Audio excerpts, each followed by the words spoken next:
Good morning, students. Today we are starting our lesson number 7, that is Dead Man's Path. ये जो कहानी है ये अंधविश्वास और शिक्षा के बीच में एक संघर्ष है। पुरानी पीढ़ी और नई पीढ़ी का एक बहुत बड़ा इसके अंदर स्ट्रगल बताया है, संघर्ष बताया है। ये अफ्रीका के एक राइटर हैं चिनुआ अचेबे। वो नाइजीरिया अफ्रीका में जन्मे, वहीं उनकी पढ़ाई हुई। और ये अफ्रीका की जो जनजाति वाला क्षेत्र है वहां पर पाई जाने वाली रूढ़ियों के बारे में ये चैप्टर है, डेड मैन्स पाथ। किस प्रकार से वो संघर्ष करता है, समाज को सुधारने की कोशिश करता है, लेकिन वो लोग सुधरते नहीं है, बल्कि उसके जो विकास की और विद्यालय जो उसका टीचर है वो एक्चुअली माइकल ओबे नाम से, माइकल ओबी है वो एक अध्यापक है। स्वयं राइटर अपने आप को एक अध्यापक के रूप में बताता है वो। तो उसके खिलाफ वो लोग कैसे होते हैं वो हम पढ़ेंगे। डेड मैन्स पाथ एक स्कूल है।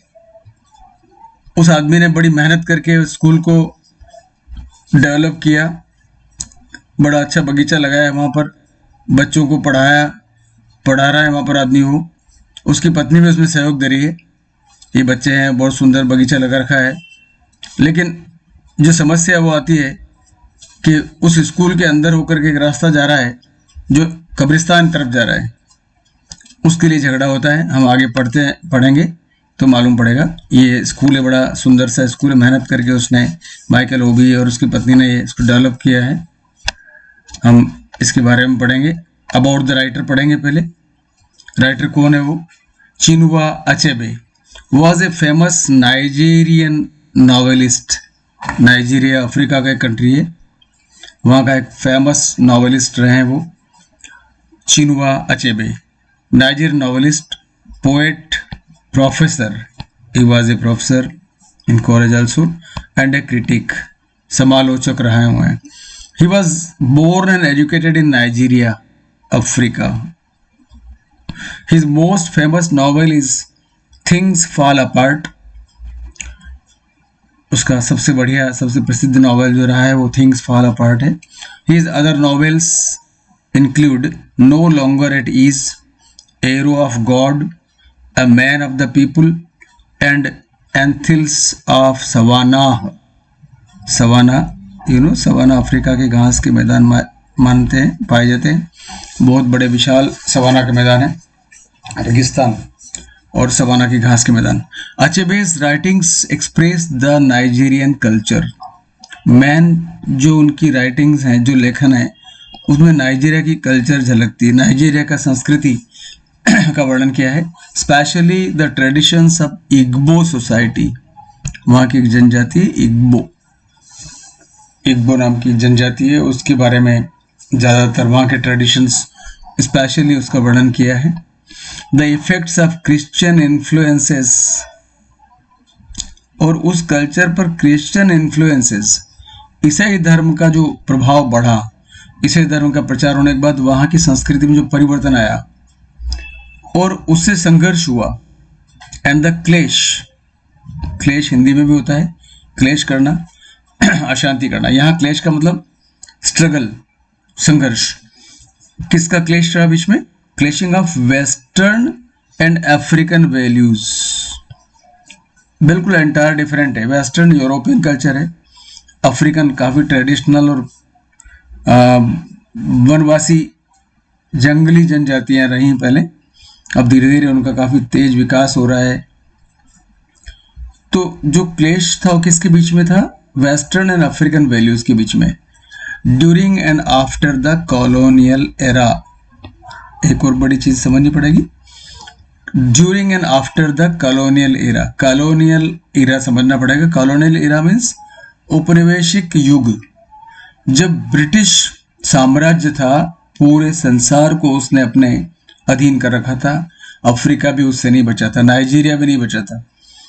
तो जब नाइजीरिया पर ब्रिटिश कॉलोनियल इफेक्ट था, ब्रिटिश औपनिवेशिक प्रभाव था, जब वहां पर अंग्रेजों का, ब्रिटिश लोगों का राज्य था, उस दौरान भी, और जब वो मुक्त हो गया, नाइजीरिया आज़ाद हो गया अंग्रेजों से, उसके बाद भी क्रिश्चियंस और वहाँ के लोगों के बीच में क्लेश चलते रहे। ये इसका भूमिका हमारे दिमाग में होना चाहिए। उसकी लाइट में हमें इस चैप्टर को पढ़ना है। क्यों संघर्ष हुआ, क्यों उसके खिलाफ थे वो लोग, क्यों वो लोग अपने कल्चर को मेंटेन करना चाहते थे। अब कहानी के बारे में 2 लाइन पढ़ लेते हैं। About the story. Dead Man's Path is one of his most famous short stories. ये जो कहानी हम पढ़ने जा रहे हैं ये उसकी काफी प्रसिद्ध कहानियों में से एक है। One of his most famous short stories, ज्यादा बड़ी नहीं है।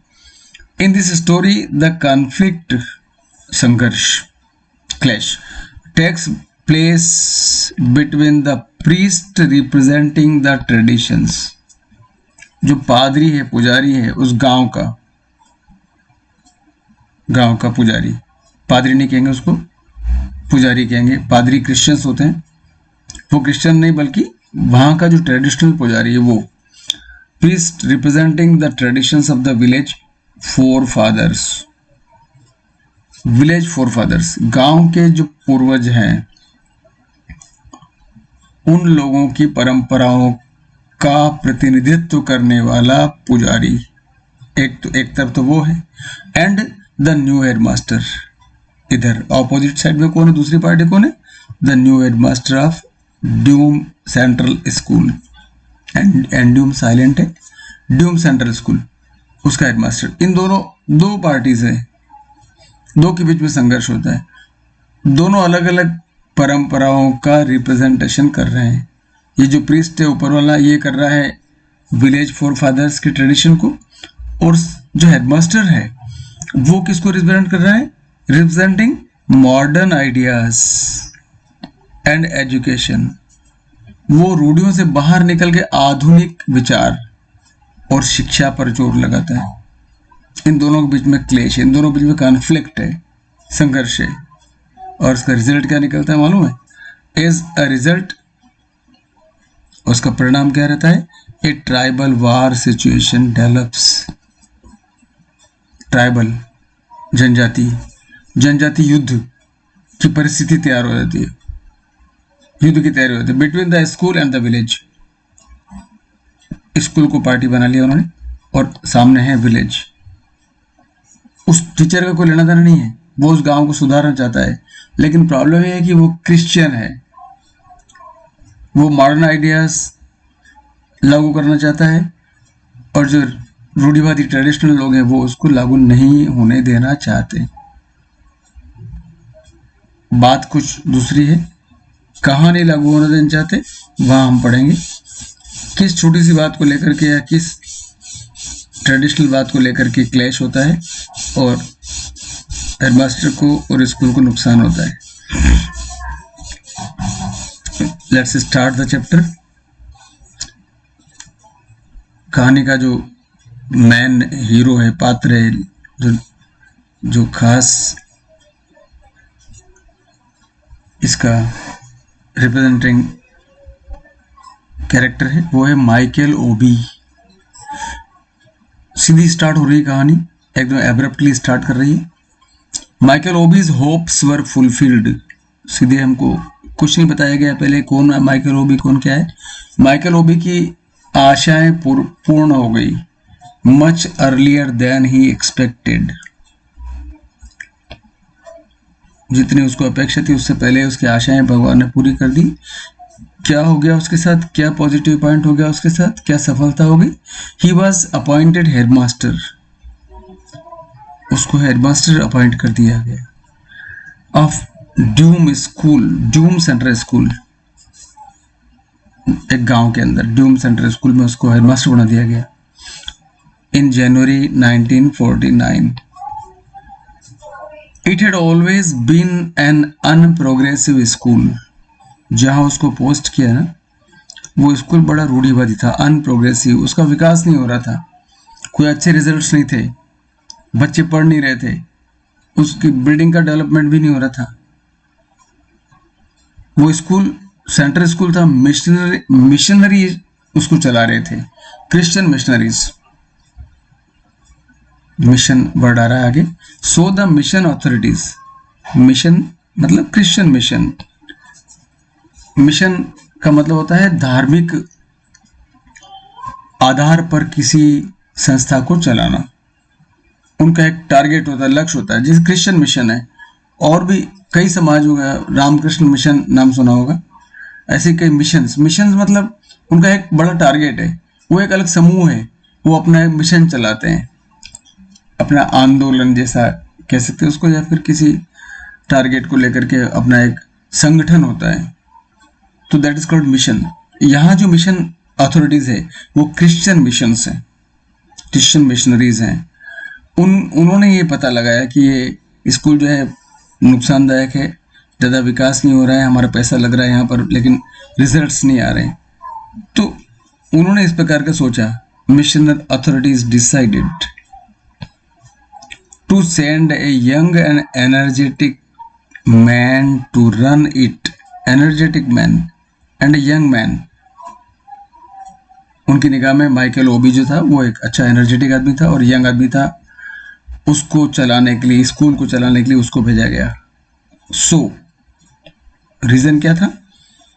मिशनल अथॉरिटीज सोचती थी कि एक अनप्रोग्रेसिव स्कूल है, it will be A question, why was he particularly sent there, why was he posted there, what was the reason of posting Michael Obi in that school, and who posted him? The mission authorities. Reason? It was an unprogressive school. Okay, so किसी भी point पर question बन सकते हैं, हमें उसके important जहाँ पर लोकेशंस हैं, इस इम्पोर्टेंट लैंडमार्क्स हैं इस रीडिंग के, वहाँ आप लोगों को ध्यान रखना है। Alright, Obi accepted. Alright, Obi was posted. Obi accepted it. स्वीकार कर लिया उसने this responsibility with enthusiasm. He was an energetic man. Enthusiasm word भी एनर्जी से जुड़ा हुआ है। You know energy? ऊर्जा, उत्साह। Enthusiasm उत्साह, ऊर्जा। उसने उत्साह के साथ उसको स्वीकार कर लिया। Enthusiasm. He was an enthusiastic person, energetic person, enthusiastic person. All right, so there is a new word for you, enthusiasm. Responsibility स्वीकार कर ली उस उत्साही व्यक्ति ने। He had many wonderful ideas and this was an opportunity to put them into practice. उसके दिमाग में बहुत सारे आश्चर्यजनक विचार थे। जो आदमी कुछ करना चाहता है ना, जो कुछ नया करना चाहता है, उसके दिमाग में आइडियाज होते हैं, बहुत सारे आइडियाज होने चाहिए कि मैं ये करूँ, वो करूँ, वो करूँ, ऐसे नए नए आइडियाज होने चाहिए। हमारे प्रिंसिपल साहब के दिमाग में बहुत सारे आइडियाज आते रहते हैं। वो एक छोटे से आइडिया के लिए 1000 रुपये खर्च कर सकते हैं for the good of our school. उन्होंने अभी ऑनलाइन क्लासेस के लिए 5 छतरियाँ खरीदी, इलेक्ट्रिक छतरियाँ, ताकि ढंग से वो ऑनलाइन फोटोग्राफी हो सके। और वो छतरियों की कीमत 50,000 रुपये करेगी। तो he had an idea in his mind कि ये चीज़ हमारे स्कूल के लिए बहुत लाभदायक रहेगी। So such wonderful ideas were in the mind of Obi and he got the opportunity, अवसर मिला उसे, to put them into practice, उन चीज़ों को लागू करने के लिए। He had had sound secondary education. उसका जो शिक्षण हुआ था ना, had past perfect tense. I have had, he had ले चुका था। क्या ले चुका था? Sound secondary school education. उसका जो बेसिक एजुकेशन हुआ था 10वीं तक का, वो बहुत स्ट्रॉन्ग हुआ था। Which designated him a pivotal teacher. उसके सेकेंडरी स्कूल के अध्ययन के आधार पर उसको पिवट टीचर माना गया, डिजिग्नेशन दिया गया, उसको सम्मान दिया गया कि वो एक पिवट टीचर। जैसे आजकल होते हैं master teachers, master trainers, MT, master trainer होते हैं, टीचर्स को ट्रेनिंग देने वाले होते हैं। कुछ ऐसी संस्थाएं होती जो, जैसे अजीम जी प्रेम जी करके एक संस्था है, वो अध्यापकों को बुला करके टीचिंग मेथड सिखाती है कि टीचिंग को किस तरह से इंटरेस्टिंग बनाया जाए, किस तरह से स्कूल को डेवलप किया जाए, किस तरह से एक्टिविटीज ऐड की जाए स्कूल एजुकेशन के साथ साथ, उसके अंदर बहुत से आइडिया थे, इसलिए उसको पिवोटेड टीचर बोलते थे। पिवट बोलते सेंटर को, केंद्र को बोलते। तो एक पिवोटेड टीचर है, उसको एमटी बना दिया गया, एमटी माना गया, उसको डेजिग्नेट किया गया, उसको सम्मानित किया गया, पद दिया गया इन द ऑफिशियल रिकॉर्ड, कार्यालय के रिकॉर्ड के अंदर। उसको ये क्वेश्चन बन सकता है, आंसर बन सकता है इसका, what designation was he given, कौन सा उसको पद कार्यालय से दिया गया, कार्यालय के रिकॉर्ड में उसको कौन सा सम्मानित पद दिया गया, पिवोटेड टीचर, याद रखोगे। And set him apart from the other headmasters in the mission field, और उसको मालूम है और सारे बहुत हेडमास्टर थे, लेकिन उससे उसको अलग माना गया, उसको विशेष दर्जा दिया गया। एक और क्या विशेषता मालूम है? He was outspoken in his condemnation of narrow views of these older and often less educated ones. वो बड़ा बड़बोला था, आउट स्पोकन था, खुल के बात कर रहा था, किसी को कुछ भी कहना कह देता, वो बेहिचक। आउट स्पोकन मतलब बड़बोला, बेहिचक किसी बात को कहने वाला आदमी, बेबाक बात करने वाला। तो उसको स्पष्टवादी व्यक्ति, स्पष्ट बात करने वाला, किस विषय में? In his condemnation of the narrow views, वो कंडेम करता था, कंडेम करना, निंदा करना, आलोचना करना, किसकी? Of the narrow views of these older and often less educated ones, जो कम पढ़े लिखे और पुराने रूढ़िवादी लोग थे ना, उनके खिलाफ वो बेबाक बोलता था, स्पष्टवादी था, हिचकता नहीं था बोलने में, उसको बहादुरी थी उसके अंदर। इस कारण से मिशन ने उसको सेलेक्ट किया। जो उसको जॉब मिला है, और क्या बोला मालूम? उसने अपनी वाइफ से क्या कहा जाकर के? We shall make a good job of it, हम बहुत अच्छे से ये कार्य करेंगे। शांत भी क्या नहीं कर सकते हम, क्या नहीं करेंगे? He asked his young wife when they first heard the joyful news of his promotion, जब उसको ये खुशी की खबर मिली उसके प्रमोशन की, उसने अपनी पत्नी से शेयर की कि हम इस मौके का बहुत अच्छा उपयोग करेंगे, इस विद्यालय का विकास करेंगे, सुधार करेंगे। उसकी वाइफ ने भी सहयोग की बात करी। We shall do our best, she replied, हम अपना सबसे बढ़िया श्रेष्ठ प्रदर्शन करेंगे वहाँ। We shall have such beautiful gardens, start इसी से हो रहा है। स्कूल का लुक किससे दिखता है? गार्डन से। सबसे पहले उसकी वाइफ ने बोला we shall have such beautiful gardens and everything will be just modern and delightful, विद्यालय में हर चीज एकदम मॉडर्न लाएंगे हम लोग, आधुनिक, विकसित और आनंददायक बच्चों को पढ़ाने के लिए। और भी उसने आगे कुछ बिंदु बताए कि इस प्रकार से हम विकास का कार्य करेंगे। In their 2 years of married life, 2 वर्ष हो चुके थे उनको विवाह हुए। She had been become completely infected by his passion for modern methods, वह उसके आधुनिक विधियों से पूरी तरह से परिचित हो गई थी। वो जिस प्रकार से उसमें आधुनिकता थी माइकल ओबी में, वो उससे पूरी तरह से प्रभावित थी। उसका जो जोश था, उसमें पैशन था, कुछ कार्य करने की उसमें लगन थी, उस लगन से वो प्रभावित थी मॉडर्न मेथड से। एंड हिज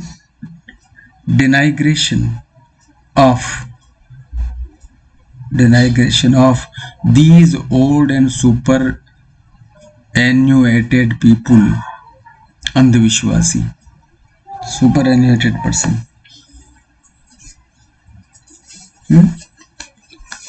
superannuated person, वृद्धावस्था के कारण बेकार और अक्षम लोग,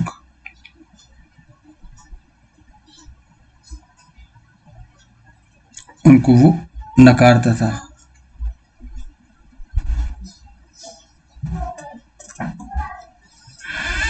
ऐसे लोगों को जो रूढ़िवादी थे, superannuated people in the teaching field who would be better employed as traders in the ओनिस्टा market.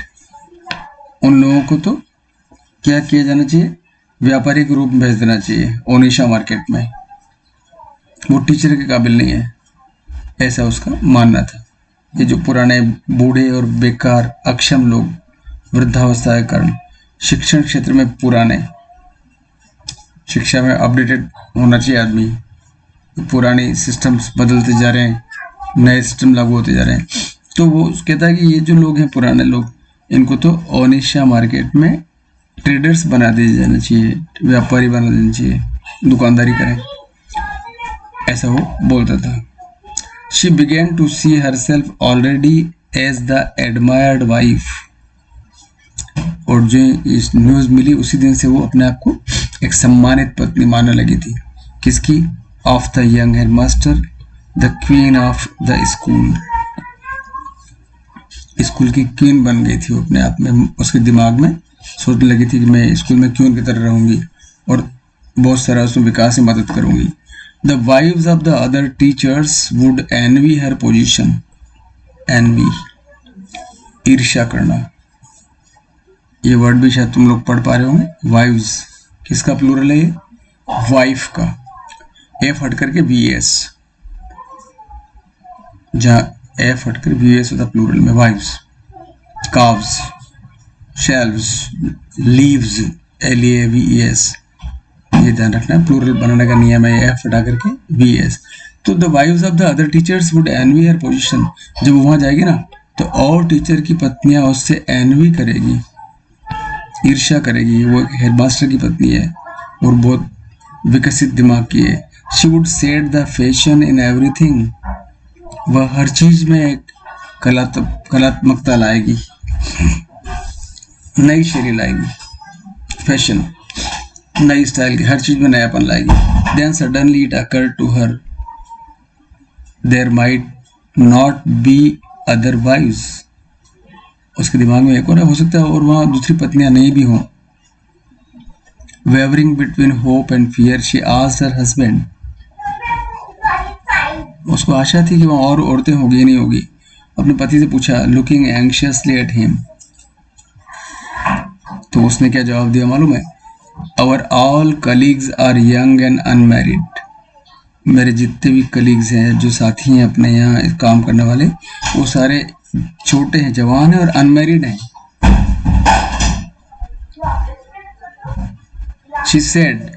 He said with enthusiasm, which for once she did not share, which is a good thing। He continued, उसने लगातार कहा कि अच्छी बात है ये। उसने उसमें सहयोग नहीं दिया, लेकिन उसने कहा कि बहुत अच्छी बात है कि वो सारे कुंवारे हैं, अनमैरिड हैं, मेरे कलीग्स। तो उसने बोला कि ये एक अच्छी चीज है। तो वाइफ ने पूछा, क्यों अच्छी चीज है? वाई, क्यों अच्छी नहीं है? हस्बैंड बोल रहा है, they will give all their time and energy because they are single, so they will give all their time and energy to the school because they are not married। Okay, Nancy was said। Nancy, who is she? Obi's wife। First time the name is used। Nancy was said, for a few minutes she became doubtful about the new school, but it was only for a few minutes. कुछ देर के लिए वो doubtful रही school के बारे में कि कैसा होगा क्या मालूम, कुछ मिनट्स तक सिर्फ। Her little personal misfortune could not blind her to her husband's happy prospects. Her little personal misfortune,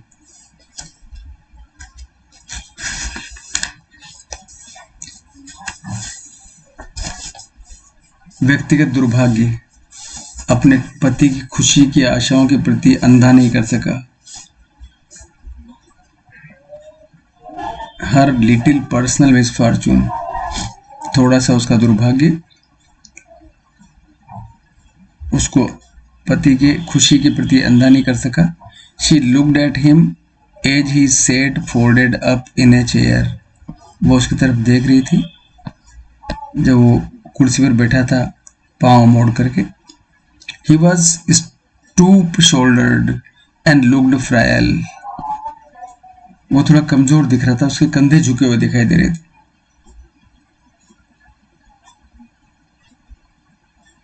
He was weak actually. Reason ये थोड़ा सा मिसफॉर्चून ये था कि उसका हस्बैंड फिजिकली कमजोर था. But he sometimes surprise people. लेकिन इसके बावजूद भी कभी कभी वह लोगों को चकित कर देता with sudden burst of physical energy. कभी कभी एकदम उत्साह के साथ वो अपना ताकत का प्रदर्शन करता तो लोग आश्चर्य करते. In his present posture however all his bodily strength seemed to have retired. लेकिन अभी जो जिस प्रकार से कुर्सी पर वो फोल्डेड बैठा था, folded up in a chair, एक पाँव मोड़ करके इकट्ठा होकर के कुर्सी में घुटने मोड़ कर बैठा था वो,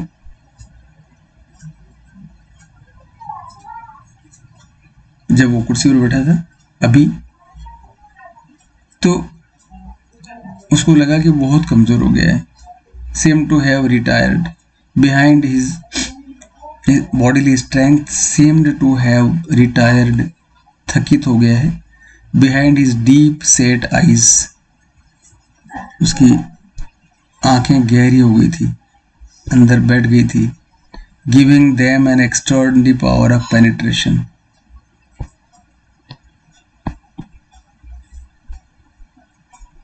और उसकी आंखें पीछे चली गई थी, लेकिन उसकी आयु बहुत कम थी. लेकिन कितनी एज थी उनकी? He was only 26. पर वो कमजोर हो गया था. पर उसके आंखों में तेज पावर थी. Extraordinary power of penetration. Penetration तीखी निगाह, तेज निगाह, कुशाग्र निगाह. He was only 26. क्वेश्चन आ सकता है what was the age of Michael Obi? But looked 30 or more. कितना दिखता था? 30 साल से ऊपर दिखता था. On the whole he was not unhandsome. फिर भी वो unhandsome नहीं था, भद्दा नहीं था दिखने में, बदसूरत नहीं था. कुल मिलाकर के वो अच्छा था. What are you thinking, Mike? Michael का नाम है माइक. घर पे माइक कहती है वो. क्या सोच रहे हो बैठे बैठे तुम mic? said Nancy after a while. थोड़ी देर बाद नैन्सी ने कहा. Alright, stop it here. नए वर्ड्स को पढ़ने की कोशिश करोगे.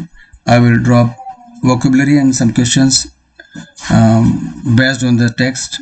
So you follow them, write them in your notebooks and learn them. Alright, have a nice day. Good luck.